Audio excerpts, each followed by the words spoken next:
Bonjour à tous et bienvenue dans ma première vidéo pour Spin for Win.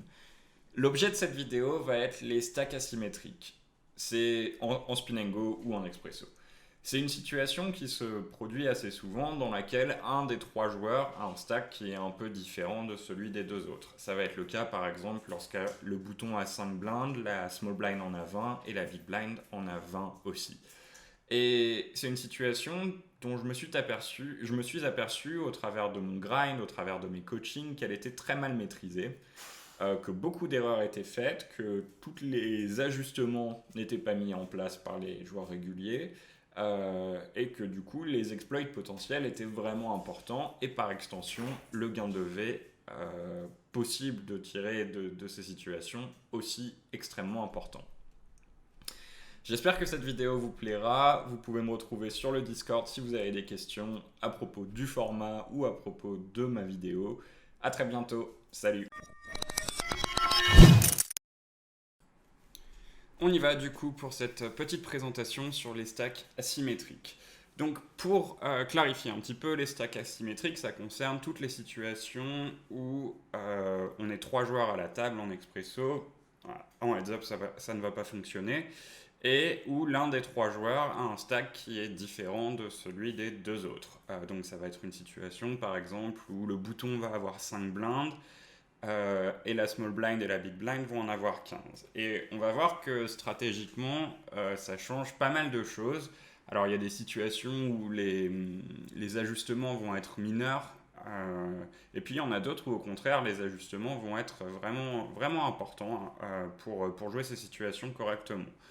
Ce qui est intéressant dans ce spot-là, c'est que c'est un spot qui est très largement ignoré et j'ai l'impression que 90% des règles que je rencontre ne savent pas jouer ces situations correctement, voire c'est pas simplement des petites erreurs, mais parfois vont les jouer même complètement à l'envers.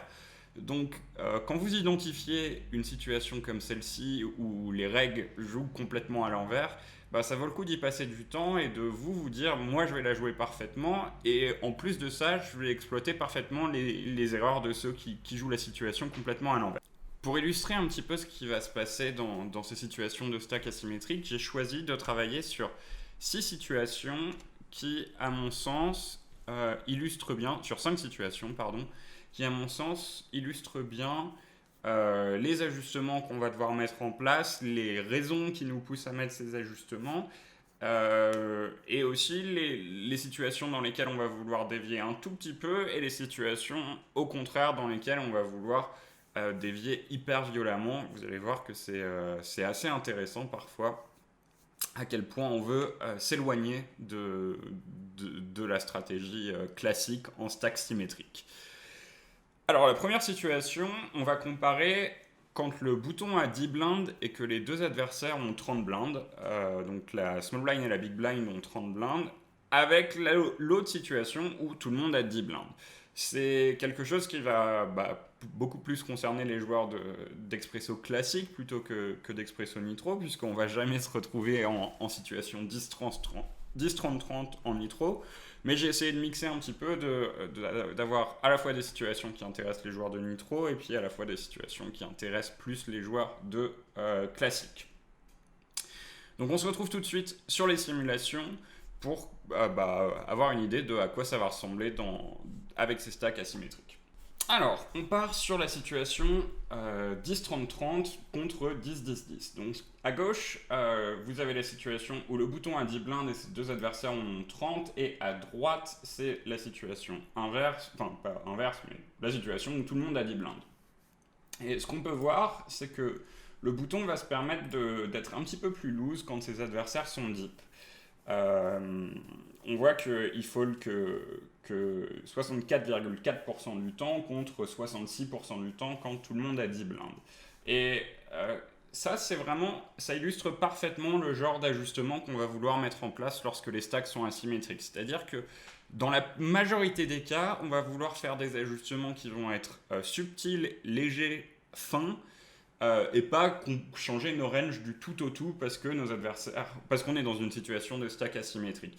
Et j'irais même plus loin en disant que c'est comme ça qu'on doit réfléchir à nos ajustements au poker. C'est pas parce que notre adversaire fait des erreurs post-flop, par exemple, qu'il va overfold dans une situation précise, qu'on va vouloir changer nos ranges pré-flop du tout au tout, qu'on va vouloir c-bet 100% et faire des exploits vraiment vraiment très violents parce qu'on a identifié cette petite erreur chez notre adversaire. Donc gardez ça en tête, vos exploits doivent dans la plupart des cas être légers, en particulier contre joueurs réguliers. Donc on voit qu'on peut VPIP un petit peu plus quand nos adversaires ont du stack. Maintenant, il faut se poser la question de pourquoi est-ce qu'on peut se permettre de VPIP un peu plus. Et en fait, la réponse est assez simple, c'est que lorsqu'on décide d'open shove ou de min raise et que nos adversaires sont deep, ils se retrouvent dans une situation qui est bien embêtante pour eux, puisque donc ça c'est la réaction de la small blind à un min raise du bouton dans la situation où la small blind a 30 blindes et le bouton en a 10. Et ce qu'on peut voir en fait, c'est que la small blind va devoir 3 bêtes non all-in uniquement. Il y a un petit peu de call qui apparaît en jaune ici, mais le bleu c'est 3 bêtes non all-in, 5 blinds ennemis. Et il va falloir le faire avec des combos qui sont pas très intuitifs, des mains comme à 7 off, à 5 off, roi valet off qui est déjà un peu plus facile à trouver, mais aussi des mains comme paire de 5 qu'il va falloir fold la majorité du temps, les 4, les 3, les 2. Et pourquoi est-ce que la small blind se retrouve dans cette situation à devoir faire des choses peu intuitives? C'est parce que elle risque pas simplement les 10 blindes du bouton, elle risque les 30 blindes de stack que joue la big blind. C'est-à-dire qu'elle pourrait se dire ici, je vais 3 bet shove toute ma range, comme dans une situation de stack symétrique où on va voir que la SB, en fait, elle a qu'une stratégie de 3 bet shove. Elle ne call jamais. J'ai pas mis l'option de 3 bet non all-in puisque 10 BB deep, elle serait de toute façon pas utilisée. Mais elle a uniquement une stratégie de 3 bet shove. Je vais le mettre en vert pour que ce soit différencié du 3 bet non all-in à gauche. Et du coup, ça lui simplifie énormément la vie. Elle sait que dans le pire des cas, elle risque 10 blindes. Et ça lui permet de 3 bet shove des mains comme As-3 off, As-4 off, les 4, les 5, ce qui n'est pas du tout le cas 30 BB deep. Et ça, le fait que les options stratégiques de la small blind soient plus limitées, elle n'a pas l'option de 3 bet shove quand la big blind a 30 BB et la couvre. Ça va jouer à l'avantage du bouton et ça va lui permettre d'être un petit peu plus loose. Étant donné qu'on va se faire 3 bet shove un peu moins souvent, que la small blind va VPIP un peu moins souvent, nous on va VPIP un tout petit peu plus que ce qu'on le ferait dans une situation où le bouton aurait, où tout le monde aurait 10 blindes de stack et pas dans une situation de stack asymétrique. Donc on voit ces petits ajustements. Au lieu de fold roi 8 off 100% du temps, on va le jouer de temps en temps, comme dame 9, valet 9. On va aussi aller chercher dame 6, dame 5, côté suité, roi 3 un petit peu plus souvent, etc. Et on a une stratégie qui nous permet de gagner un petit peu plus d'argent que si on appliquait simplement notre range d'IBB deep. Au niveau des open shove, on peut voir qu'il y a assez peu de différence, c'est 26,85 dans la situation stack symétrique et 26,66 dans stack asymétrique. Donc la répartition se fait à peu près de la même manière. C'est simplement que quand on est en stack asymétrique et que la small blind et la big blind sont bloquées par leur gros stack, on se permet de min-raise un petit peu plus le bottom de notre range. Donc, on comprend déjà directement l'ajustement qui nous est permis par cette situation assez spéciale. Par contre, il y a un truc qu'il faut rajouter sur cette situation, c'est que si on compare à droite, où notre adversaire en small blind peut jouer cette stratégie de 3 bet shove. Bon, une fois si c'est un joueur régulier sérieux qui a des ranges corrects, il va pas faire d'erreur dans cette situation. Il va jouer à peu près exactement cette range. Peut-être qu'à 7 off, il va le prendre 100% du temps au lieu de mixer entre fold et raise. Même chose avec paire de 4, ou au contraire, peut-être qu'il va les fold tout le temps, peut-être qu'il va rajouter as de off. Mais dans tous les cas, ça va être des erreurs qui vont être assez limitées. Une fois qu'il a 3 bet shove, en plus de ça, il peut rien se passer. La big blind peut pas lui revenir dessus. Enfin, elle peut call son 3-bet, mais il ne va pas avoir de décision supplémentaire, il est à tapis. On regarde maintenant quand le bouton min raise avec la small blind et la big blind qui ont 30 blindes de stack effectif. Et on se souvient de cette stratégie de 3-bet non all-in, uniquement, pas de 3-bet chauve, presque pas de flat. Et en fait, là, les problèmes commencent. Bon, déjà, c'est pas hyper intuitif à trouver cette stratégie, et si le mec a pas bossé sur ses ranges spécifiquement de stack asymétrique, il va faire des erreurs directement et bien plus violentes que les erreurs dans la situation de droite. Certains joueurs vont peut-être même fold à suite off dans cette situation en se disant c'est horrible si la big blind me revient dessus, ou au contraire, certains joueurs vont go broke avec paire de 2. Voilà, il va y avoir des erreurs qui vont être faites. Et c'est pas le seul moment où les erreurs vont être faites, c'est une fois qu'on a décidé de 3-bet non all-in, très bien, on a pris la bonne décision. Qu'est-ce qui se passe quand la big blind re-raise? On doit trouver cette range. C'est-à-dire qu'on doit fold as valet off la plupart du temps, on doit 3-bet fold roi dame off, on doit 3-bet fold paire de 6, on doit 3-bet fold valet 10 S, as 9 S, etc. Donc on a plein de mains avec des décisions qui sont pas faciles du tout. Donc les erreurs vont s'additionner entre le moment où on a le choix de 3-bet non all-in ou de fold et le moment où on fait face à un repush de la big blind, sans parler du fait que la big blind pourrait aussi call dans certaines situations. J'imagine. Là, j'ai pas donné l'option au solver, j'ai simplement donné l'option de fold ou de raise all-in, mais j'imagine qu'il pourrait y avoir des calls avec une stratégie qui consisterait à call des mains comme As-As, éventuellement Roi-Roi de temps en temps, et mixer en rajoutant valet 10S, 19S dans notre range de call, avoir cette espèce de balance entre ces deux types de combos, d'un côté les combos très forts et de l'autre les combos un petit peu moins forts. Donc tout ça pour dire que les erreurs de nos adversaires quand ils ont 30 blindes et nous 10 vont être démultipliées, et la situation va être encore plus favorable pour Bouton et nous permettre sans doute de VPIP un petit peu plus. C'est quelque chose avec lequel vous pouvez vous amuser, essayer de trouver à quel point est-ce qu'on peut exploiter les erreurs de nos adversaires en par exemple loquant le fait que la small blind ne va pas 3-bet non all-in suffisamment, ou au contraire, on me disait va 3-bet chauve, c'est pocket pair bien trop souvent. Et ça, selon les profils, vous pouvez vous créer des stratégies différentes dans cette situation de stack asymétrique. On se retrouve tout de suite pour la deuxième situation qui va être 5, 15, 15. Donc bouton 5, SB15, BB15 contre 5, 5, 5. Donc là, ça va être une situation d'open shove simplement pour le bouton. Et on va voir qu'est-ce que ça change concrètement.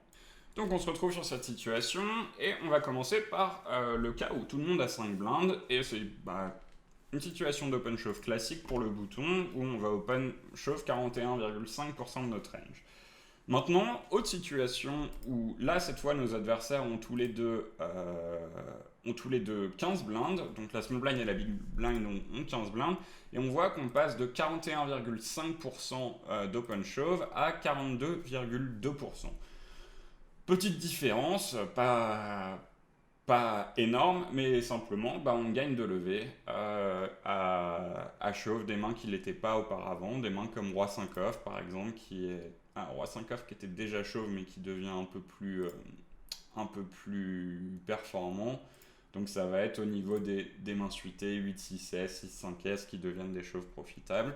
Et on va retrouver cette idée que si notre adversaire en small blind ne maîtrise pas la situation, lever pour le joueur au bouton va être encore plus importante. On retrouve aussi cette idée que y a un stack asymétrique, on va faire varier nos ranges pour en profiter, mais ça va être de manière relativement subtile, à l'inverse de la situation qu'on va voir juste après. Petit point sur les logiciels qu'on a utilisés jusqu'à présent et qui vont être les deux seuls logiciels qu'on va utiliser sur cette vidéo. Donc il y a Hold'em Resource Calculator que j'utilise pour toutes les situations d'open shove, call open shove en spin, notamment en nitro où on va en rencontrer beaucoup. Et il y a Simple Preflop qui est un solver préflop que je trouve performant, facile d'utilisation, donc qui est mon choix de prédilection. On se retrouve tout de suite pour 2-15-15 contre 2-2-2. Alors, On peut commencer avec 2-2-2, donc vous voyez ici. Euh, ce qu'on peut noter déjà, c'est que le pourcentage d'OpenShove est seulement à 43%. Malgré le fait qu'on ait deux blindes, on pourrait se dire, bah, c'est quand même bizarre, on n'a vraiment pas grand chose à perdre, pourquoi est-ce qu'on ne peut pas shove plus?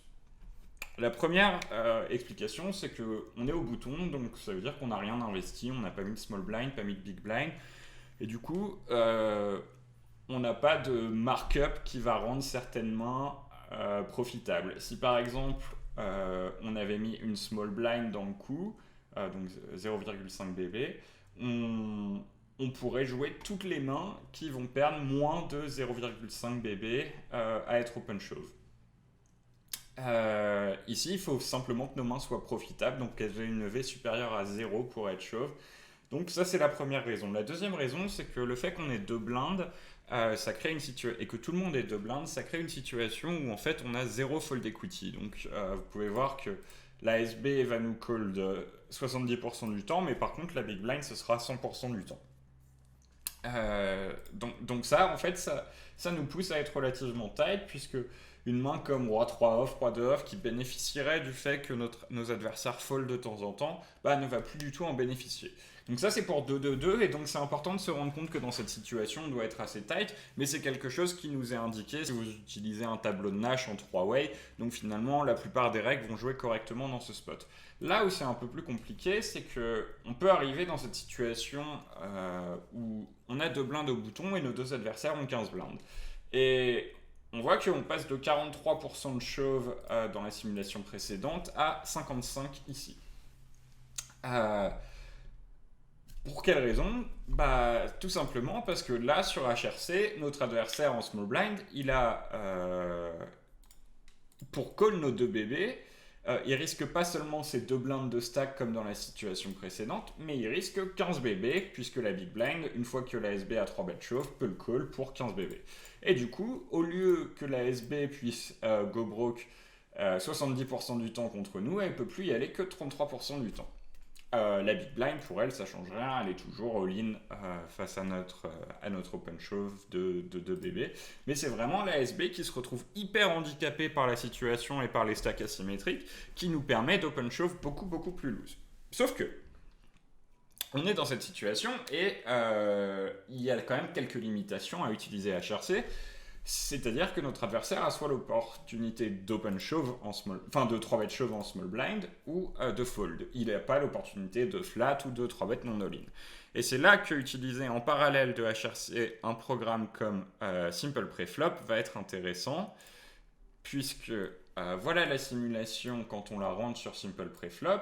Et on voit que cette fois, le bouton, il peut plus VPIP 55% du temps, il peut plus OpenShove 55% du temps, c'est 2 BB, mais plus que 50% du temps. Et ça, c'est lié au fait que l'ASB, cette fois-là, peut se permettre de call. Donc tout ce qui est en jaune, c'est les calls. Et vous voyez que c'est même l'option qui est choisie majoritairement, puisque on 3 bet non all-in que 4% du temps et on 3 bet shove 16% du temps. Donc encore une situation où à mon avis les joueurs vont très mal jouer. Je pense qu'il y a très très peu de règles qui ont cette range en tête. J'ai changé de code couleur. Et du coup, bah, au lieu de shove cette range là, vous pouvez sans doute shove dame 5, dame 4 profitablement, etc. Enfin rajouter 4-5% et vous en sortir très très correctement en profitant des erreurs de vos adversaires. Allez, on passe tout de suite à la situation suivante qui est un peu particulière. A tout de suite. Nouvelle situation, donc cette fois on va comparer la situation où on a 25 blindes au bouton, 5 blindes en small blind, 25 blindes en big blind, à la situation où tout le monde a 25 blindes. Et cette situation, je l'ai mise dans les situations communes et les spots intéressants parce que y a deux choses qui vont se passer. La première qui est un truc qu'on a déjà vu, bah, simplement on va être légèrement plus tight quand il y a un short stack parce que ce que ça veut dire c'est qu'on va beaucoup plus se faire 3 bêtes que s'il n'y avait pas de short stack. On peut voir que la SB va VPIP 35% en gros contre notre open alors que 25 dips ça va plutôt être 22%. Donc grosse différence, ça nous pousse à être un petit peu plus tight, même si c'est pas hyper important. Donc ça c'est le premier point. Le deuxième point c'est que on a plusieurs sizings qui sont proposés ici, et notamment un sizing qui est le 2.5x. Et en fait, ce dont on se rend compte, c'est que quand la small blind est short, le 2.5x devient majoritaire. Et pourquoi est-ce que c'est majoritaire? Parce qu'en fait, quand on min raise et que la small blind a 5 blindes, il y a une stratégie qui est très puissante qui consiste à flat en small blind. Et quel est l'intérêt de flat? En fait, c'est que... Donc on va le faire avec, vous voyez, la range est assez mixée entre As-As et des petits connecteurs suités. Il y avait les 10 off aussi. Et en fait, l'intérêt, c'est que quand on flat, la BB va régulièrement 3-bet shove avec une range qui va contenir ses pockets, ses gros As-X, etc. La range de 3-bet shove habituelle pour Big Blind, enfin rien de très très surprenant. Le bouton va se retrouver à fold à très haute fréquence. Et nous, on a un call avec 100% de la range qu'on a décidé de flat, puisqu'on se retrouve dans un spot où on a 3 big blinds à rajouter pour remporter un pot qui va faire 12 BB. Donc nos 5 big blinds initiales, les 5 big blinds de la big blind qui 3-bet shove, et les 2 BB du bouton qui a min raise fold. Et du coup, on se retrouve à avoir besoin de 25% d'équité dans ce spot. Et on va tout le temps les avoir, puisque contre la range de BB, avec 9-7S évidemment, contre une range qui contient majoritairement des ASICs et des pockets, on les a tout le temps. Donc c'est un spot qui est très très intéressant et qui permet à la small blind de s'en tirer extrêmement bien. Malgré ça, le bouton va quand même avoir envie d'avoir une range de min raise de temps en temps, uniquement à cause de As-As Roi-Roi, je pense. Et après, le reste, c'est pour accompagner. Et pourquoi le 2.5x est si intéressant? Parce que ça limite les possibilités pour la small blind de call. On voit qu'elle call plus que 6% du temps, alors que c'était 8% dans la situation d'avant. Et voilà, ça rend la stratégie de la small blind un petit peu moins forte, et du coup ça nous pousse à 2.5x. Donc vraiment, c'est des situations que je voudrais que vous exploriez de votre côté. Dans quel cas est-ce qu'on va avoir envie d'open plus cher au bouton? Est-ce que quand la big blind est short, ça va aussi être le cas? Je connais la réponse, mais je vais vous donner un peu de travail à faire à la maison. En tout cas, c'est le cas quand la small blind est short. Et c'est un edge qui est intéressant à prendre. Autre enseignement à tirer de cette simulation, c'est vraiment les flats en small blind. J'en vois jamais en spin, jamais. Alors que c'est une arme qui est très très forte. Et on peut voir que le lever de flat est à moins 16, moins 17 avec une main comme 9-8S. Donc c'est mieux que de fold, puisque fold nous rapporterait moins 25, la small blind est 25, la big blind est 50. Et si on décidait de 3-bet shove, notre V serait à moins 28, donc ce serait pire que de fold. Et donc avec ces mains-là, la différence de V est vraiment énorme, et c'est un edge qui est très très important. Allez, dernière situation qui est une de mes préférées, où on va retourner sur HRC. A tout de suite. Alors, nous revoilà sur HRC et on va comparer trois stack size différents. La première simulation, c'est tout le monde a 8 blindes. Et on voit que le bouton peut open shove 35% de sa range. Deuxième situation, enfin 34,5. Deuxième situation,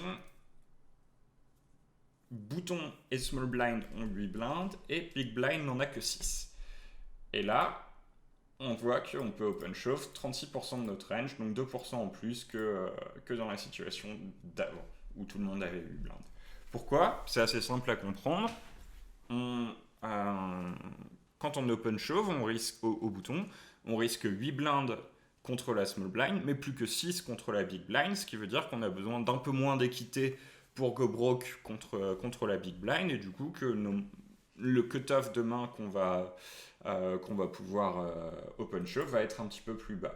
Donc je vais essayer de voir si on peut mettre les deux côte à côte. Non, mais on voit que là on peut open shove une main comme dame 9 off ou valet 7S, et j'imagine que ici, voilà, dame 9 off, c'est dame 7S ici qui est pas chauve, mais dame 9 off ne peut pas être open chauve. Donc, on a ce constat-là et on pourrait étendre ce raisonnement et se dire, ok, dans la troisième simulation, Kraft va nous montrer bouton à 8 blindes, small blind à 8 blindes, big blind on a que 2. Bah, on va aussi pouvoir se permettre d'open shove beaucoup plus. Ce serait logique, n'est-ce pas? Et en fait, ce qui se passe, c'est que des 3 simulations, c'est celle où on va open shove le moins. Et pourquoi est-ce que c'est le cas? C'est parce que quand on open shove au bouton, c'est vrai qu'on risque plus que 2 blindes contre la big blind. Mais sauf que ces 2 blindes, on va les risquer 100% du temps, puisqu'on n'a plus aucune fold equity. La BB a qu'une BB à rajouter pour call notre open shove, donc ça va être très profitable pour elle de le faire avec toute sa range. Et du coup, bouton va perdre tout un tas de mains qui bénéficiaient d'avoir de la fold equity, donc toutes les mains suitées ici, et avoir finalement la range la plus tight des 3. Donc globalement, s'il y a une règle qui peut être tirée de ces 3 simulations, c'est que plus vos adversaires sont short et dans les situations où vous avez envie d'open shove, plus un de vos adversaires est short et moins vous risquez du coup d'argent lorsque vous faites call, plus vous allez pouvoir vous permettre d'open shove lose. En revanche, à partir du moment où vous n'avez plus de fold equity ou presque plus, la relation s'inverse et on se retrouve à devoir être plus tight. Autre point qui est intéressant, si vous regardez cette range-là, donc la situation où on est le plus tight parce que la big blind a 2 bébés, on voit que dame 9 off, c'est un open shove qui est très profitable. Et on voit aussi, si on compare par exemple avec la situation où on était le plus loose, on voit que dame 9 off est un petit peu est mixé et pas utilisé 100% du temps. Et ça vient du fait que face à une range any2, ce qui va être le cas contre la big blind, dame 9 off va vraiment très bien se comporter et avoir une très très bonne équité. Du coup, au-delà du fait qu'on va vouloir faire varier à quel point on va être loose ou tight, il y a quelques combos qui vont être un petit peu uniques, même si c'est pas très important sur votre V, c'est bien de savoir qu'il y a quelques exceptions sur certains combos comme dame 9 off. Autre chose, paire de 2 qui était, bon ça je pense qu'il y a vraiment personne qui le fait, mais qui devient un fold assez évident dans cette situation où on n'a plus de fold equity contre la big blind, puisque c'est une des mains qui bénéficie plus d'avoir de la fold equity. Je pense que pareil, c'est jamais fait par aucun reg de spins. Je repasse sur le PowerPoint et on termine cette vidéo. Donc, on a passé un peu de temps sur toutes les situations que j'ai présentées ici sur le PowerPoint avec des conclusions qui étaient un peu différentes et je vais essayer de faire un recap. Alors, la situation 1 où on était 10-30-30 où on comparait 10-30-30 contre 10-10-10, il y a 2 enseignements à en tirer. Le premier, c'est que on peut être plus loose au bouton parce que notre adversaire en small blind a des options stratégiques qui sont plus limitées. Il n'a pas l'option de 3-bet shove à cause du gros stack de la big blind. Et du coup, ça nous permet d'être plus loose au bouton à cause de ces options stratégiques qui sont plus limitées pour les 2 gros stacks. Autre point important à voir, c'est que la stratégie de nos adversaires en small blind et big blind est extrêmement difficile à mettre en place, ce qui va nous favoriser et nous permettre de jouer encore un peu plus loose que ce que préconise la GTO. Et dernier point que je voudrais ajouter sur cette simulation, c'est toujours rappelez-vous que vos ajustements doivent être discrets et légers dans la majorité des cas. Deuxième situation, on comparait la situation 5-15-15 versus 5-5-5 où c'était une situation classique qui montrait qu'on pouvait open shove plus quand nos adversaires avaient des gros stacks. Et si vous arrivez à chaque fois à l'identifier in-game, ok, mes adversaires ont tous les 2 des gros stacks, face à mon petit stack, je peux me permettre d'open-shove un peu plus loose que mes ranges GTO. Et ensuite, évidemment, on ajuste en fonction des reads qu'on a sur nos adversaires. Il y a certains joueurs qui sont malheureusement beaucoup trop tight, malheureusement pour eux, beaucoup trop tight face à open-shove ou alors beaucoup trop loose. Il faut combiner un peu tous ces facteurs.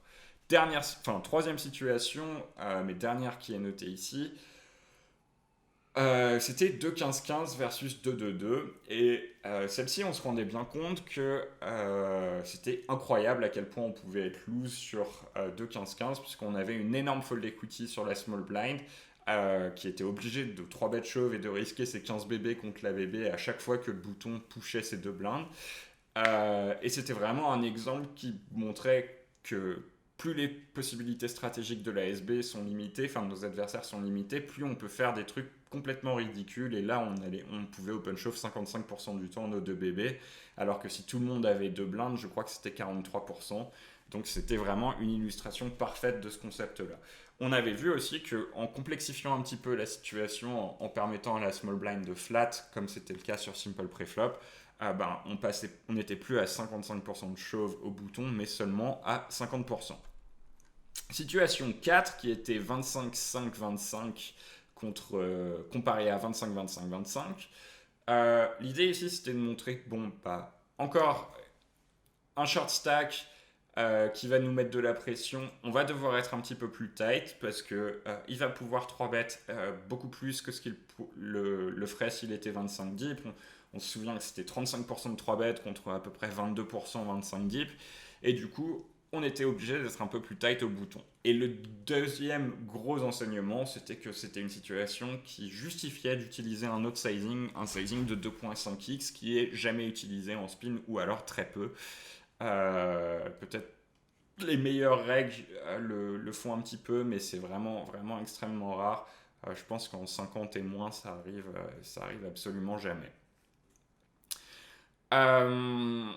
Et dernière situation qui était le 8-8-8 versus 8-8-6 versus 8-8-2 qui montrait que lorsqu'on a une décision d'open shove, si un des stacks, donc là par exemple si on comparait tout le monde a 8 blindes à tout le monde a 8 blindes sauf la bébé qui en a 6, si un des stacks est un petit peu plus bas, ça veut dire qu'on risque moins d'argent, on a besoin de moins d'équité pour go broke et du coup on peut shove un petit peu plus loose. Par contre, cette règle ne s'applique que lorsqu'on a encore une fold equity qui est réelle.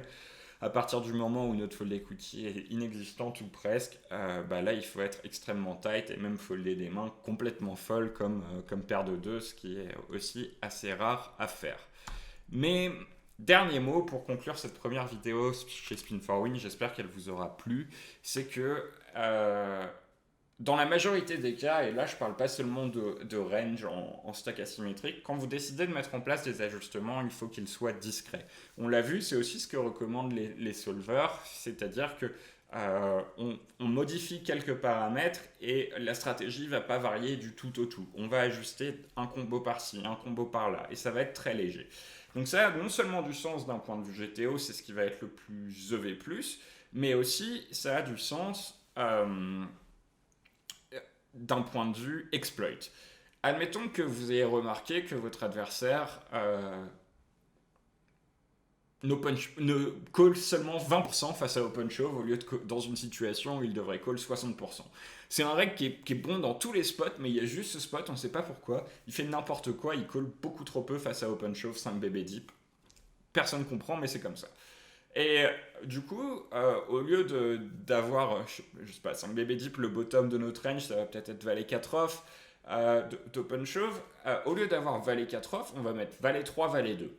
À la limite, pourquoi pas. Mais on va se dire, mais en fait, s'il fold 80% du temps face à mes open shove, je peux open shove toute ma range. Et du coup, on commence à mettre 3 et 2 off, 4 et 2 off. Et le mec faisait une grosse erreur. Et en fait, on lui indique par notre exploit qu'on a compris qu'il faisait une grosse erreur. Et on l'invite à modifier sa stratégie pour ne plus pouvoir l'exploiter. Et donc, peut-être que pendant 10 games, on va l'exploiter à fond et prendre le max de V. Mais par contre, au bout de 10 games, sa stratégie va commencer à varier, il va commencer à se dire attends mais pourquoi il se permet de faire ça, il va peut-être ouvrir HRC, regarder tiens je fais une grosse erreur, je vais modifier ma range tout simplement, je vais suivre une range GTO et Si on avait été moins greedy, si on avait juste open shove, au lieu de valet 4 off, valet 3 off, peut-être 10-5 off, 9-5 off, etc., des mains qui sont normalement des folds, mais qui sont à la limite, bah, notre exploit il aurait pu durer pendant des mois. Et au lieu de print sur l'erreur de notre adversaire pendant 3 games, bah on aurait print sur des milliers, enfin des centaines, voire des milliers de games. Et c'est aussi quelque chose que vous pouvez appliquer post-flop. Si vous voyez que votre adversaire a overbluff très largement un spot, parce qu'il ne se rend pas compte que en fait, la façon dont sa range est construite, le ratio value-bluff peut pas être cohérent s'il décide de prendre toutes ses gut shots, tous ses flush draws, toutes ses open enders, parce que en fait, il a très peu de top pair, il a pas de double pair ou quelque chose comme ça. C'est des situations qui vont arriver. Bah, au lieu d'aller le call avec Damai sur son bet turn plus son barrel river, euh, allez juste chercher une bottom pair ou ace high, mais pas des combos qui lui indiquent tiens, j'ai vraiment compris comment tu jouais et que tu faisais de la merde dans ce spot. Voilà, je prends le max sur cette main, je grid au maximum, je fais mon call avec Damai, et par contre, bah, tu vas te remettre en question, et au lieu de faire des. Tu vas sans doute arrêter de faire cette erreur dans le spot. Le dernier petit point, enfin l'avant-dernier petit point, c'était que je pense que si si vous avez de l'ambition en spin et que vous voulez grimper les limites, avoir des win rates qui soient importants et qui vous permettent d'avoir une variance plus faible, vous êtes obligé de créer des ranges asymétriques, de les avoir sous un format ou un autre, de les apprendre, de les maîtriser et de les comprendre. Si vous ne le faites pas, bah, c'est vraiment une perte de V qui est un peu impardonnable. Encore plus en nitro qu'en classique, même si en classique ça va aussi jouer, mais moins forcément. Et enfin, le dernier conseil, c'est que bon, il y a plein de situations qui vont être uniques sur lesquelles vous n'allez pas avoir forcément travaillé ou de range. Et par exemple, si vous êtes sur la situation où vous avez 4 blindes au bouton et vos deux adversaires en ont 6. Bon, vous savez que vous pouvez sans doute être un petit peu plus loose que si tout le monde avait 4 blindes, mais, mais vous savez pas à quel point et vous n'avez pas la range. Bah, dans ce cas-là, faites juste un ajustement tout léger, rajoutez un combo ou un demi-combo, et ensuite allez vérifier si c'est pertinent et dans quelle mesure vous auriez pu exploit. Et de cette façon, vous prenez pas trop de risques et vous vous rapprochez de la façon dont les solvers exploitent, c'est-à-dire en douceur, en rajoutant ce petit combo ou ces deux petits combos pour gagner 1 ou 2% de VPIP. Et c'est vraiment la bonne façon de procéder. Donc essayez de, in-game, juste de partir de ce que vous connaissez et de dévier un tout petit peu quand vous êtes dans ces situations uniques ou inconnues. C'est tout pour moi pour cette vidéo. Je vous retrouve très bientôt sur Spin 4 Win. N'hésitez pas à poser des questions sur notre Discord. J'y répondrai avec plaisir. Ciao!